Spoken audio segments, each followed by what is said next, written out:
This channel does not promote any violent, harmful, or illegal activities. All content provided by this channel is meant for an educational purpose only. গতকাল রাতের বৈঠকের পর চিকিৎসকদের অধিকাংশ দাবি মেনে নিলেন মুখ্যমন্ত্রী। জুনিয়র ডাক্তারদের দাবি মেনে সিপি পদ থেকে সরানো হচ্ছে বিনীত গোয়েলকে। আজ বিকেল 4টের পর দায়িত্ব নেবেন নতুন সিপি, জানিয়েছেন মুখ্যমন্ত্রী। ডিসি নর্থকেও সরিয়ে দেওয়ার সিদ্ধান্ত মমতা বন্দ্যোপাধ্যায়ের। চিকিৎসকদের দাবি মেনে পুলিশে রদবদলের আশ্বাস। স্বাস্থ্য শিক্ষা অধিকর্তা এবং স্বাস্থ্য অধিকর্তাকে সরানোর সিদ্ধান্ত মুখ্যমন্ত্রীর। মাসকট স্পিন কন্ট্রোল ল্যাবের পরীক্ষায় এটি প্রমাণিত। কেয়াসেট অ্যালোপেক্স পেন্টা অ্যাক্টিভ নতুন চুল গজাতে সাহায্য করে, চুল পড়া বন্ধ করে। কেয়াসেট অ্যালোপেক্স পেন্টা অ্যাক্টিভ 10 হেয়ার ফল প্রবলেমের একমাত্র solution. UEM Jaipur is a perfect target for prospective students aspiring for good jobs, good education with future-ready skills. চিকিৎসকদের নিরাপত্তা দিতে মুখ্য সচিবের নেতৃত্বে সুরক্ষা কমিটি গঠনের আশ্বাসও দেওয়া হয়েছে। জুনিয়র ডাক্তারদের ফের কাজে ফেরার আবেদন। মুখ্যমন্ত্রীর আন্দোলনকারীদের বিরুদ্ধে কোনো ব্যবস্থা নয়। হাসপাতালের নিরাপত্তা পরিকাঠামো সহ যাবতীয় বিষয়ে গুরুত্ব দেওয়া হবে। কালীঘাটের বাড়িতে আন্দোলনকারী জুনিয়র ডাক্তারদের সঙ্গে বৈঠকের পর ঘোষণা করলেন মুখ্যমন্ত্রী মমতা বন্দ্যোপাধ্যায়। বিনীত গোয়েল ওদের কাছে নাকি আগেই স্বীকার করেছিল, যেটা ওরা মিটিংয়ে বললেন, যে আমি পদত্যাগ করতে চাই, কারণ আমার মনে হচ্ছে তোমরা যখন আমার প্রতি আস্থা রাখতে পারছো না, তোমাদেরও যেমন পরিবার পরিজন আছে আমারও আছে। এটা ওরা আমাকে মিটিংয়ে বললো। আমরা কথা বলি নিজেদের মধ্যে, সিদ্ধান্ত নিয়েছি কলকাতা পুলিশ এ বদল আনবো। নতুন সিপিকে দায়িত্বভার বিনীত দেবেন। যেহেতু ওই দিন সিপি পৌঁছবার আগে নর্থের ডিসি পৌঁছেছিলেন আগে এবং ওরা অভিযোগ করেছিল, যার জন্য নর্থের ডিসিকেও সরিয়ে দেওয়ার সিদ্ধান্ত হয়েছে। 3টে নাম দিয়েছিল ফ্রম হেলথ ডিপার্টমেন্ট, একটা ডিএমই, একটা ডিএইচএস, আর একটা হেলথের প্রিন্সিপাল সেক্রেটারি। আমরা ওদের বোঝালাম যে একসাথে যদি পুরো ঘরটা খালি করে দেওয়া যায় তাহলে অ্যাডমিনিস্ট্রেশনটা চলবে কি করে। সুতরাং আমরা ওদের কথা মতো ডিএমএ এবং ডিএইচএস কে সরাবার সিদ্ধান্ত নিয়েছি। আর জুনিয়র চিকিৎসকরা তারা কি বলেছেন?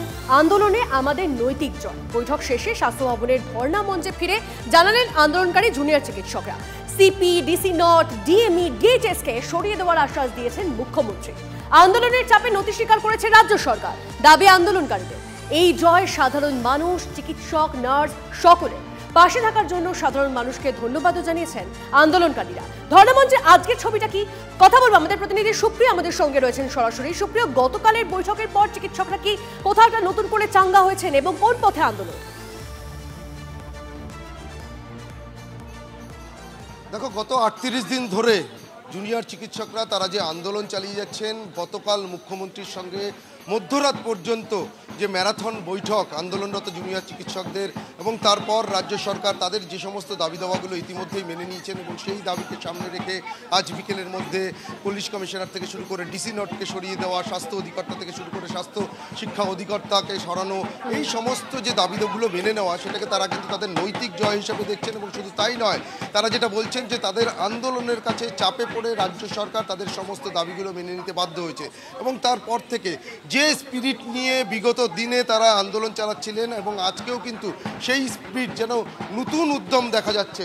আমরা দেখতে পাচ্ছি যে সকাল থেকেই এই যে স্বাস্থ্য ভবনের সামনে যে অবস্থান মঞ্চ, সেখানে বিভিন্ন বাদ্যযন্ত্র বাজিয়ে স্লোগান শাউটিং চলছেন এবং তাদের যে বিচারের দাবি, সেই বিচারের দাবিতে তারা কিন্তু একইভাবে স্লোগান চালিয়ে যাচ্ছেন। এবং তাদের যেটা বক্তব্য, তারা কিন্তু এই অবস্থান থেকে গতকাল বৈঠকের পরেই যে অবস্থান থেকে সরে আসছেন এমনটা কিন্তু নয়। যতক্ষণ পর্যন্ত গতকাল যে সমস্ত সিদ্ধান্তের কথা জানানো হয়েছে সেগুলো বাস্তবে রূপায়িত না হচ্ছে, ততক্ষণ কিন্তু তাদের এই অবস্থা।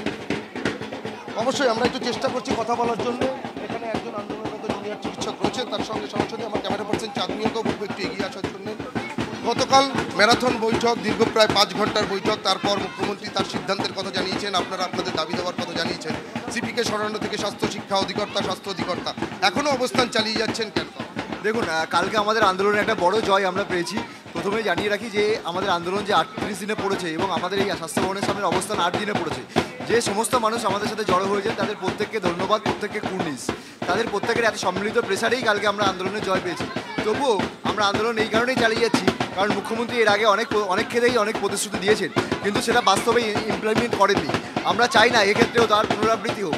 আমরা চাই আজকে 4টেই যে আমাদের পুনরাবৃত্তি 4টেই তিনি বলেছেন যে বিনীত গোয়েলের পদত্যাগ করিয়ে নতুন পুলিশ কমিশনার আসবেন এবং বাকি যে পোস্টগুলো আছে ডিএমই ডিএইচএস স্বাস্থ্য ভবনের পুলিশের ডিসি নর্থ তাদেরকে পদত্যাগ তাদেরকে যে প্রতিশ্রুতি আপনাদের দেওয়া হয়েছে সেগুলো যদি কার্যকর হয় বাস্তবে একেবারে খাতায় কলমে যেটা আপনারা বলছেন, তারপরে কি আপনারা অবস্থান তুলে নেবেন? দেখুন সেই প্রতিশ্রুতিগুলো কার্যকর হওয়ার দিকে আমরা তাকিয়ে আছি এবং আজকে সুপ্রিম কোর্টের হিয়ারিংয়ের যে সুপ্রিম কোর্টের শুনানির দিকে তাদের নজর থাকছে এবং আশায় বুক বাঁধছেন জুনিয়র চিকিৎসকরা।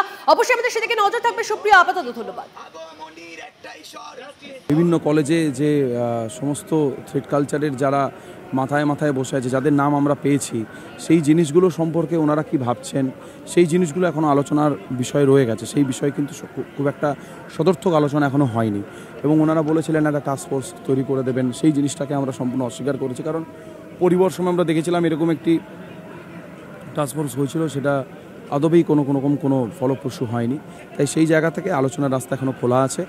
আমরা আবারও আলোচনা করতে চাই এবং আমরা চাই যে সমস্ত দুর্নীতির যে মাথায় যে জিনিসগুলো আছে সেইগুলো সমূলে উৎপাদন করতে।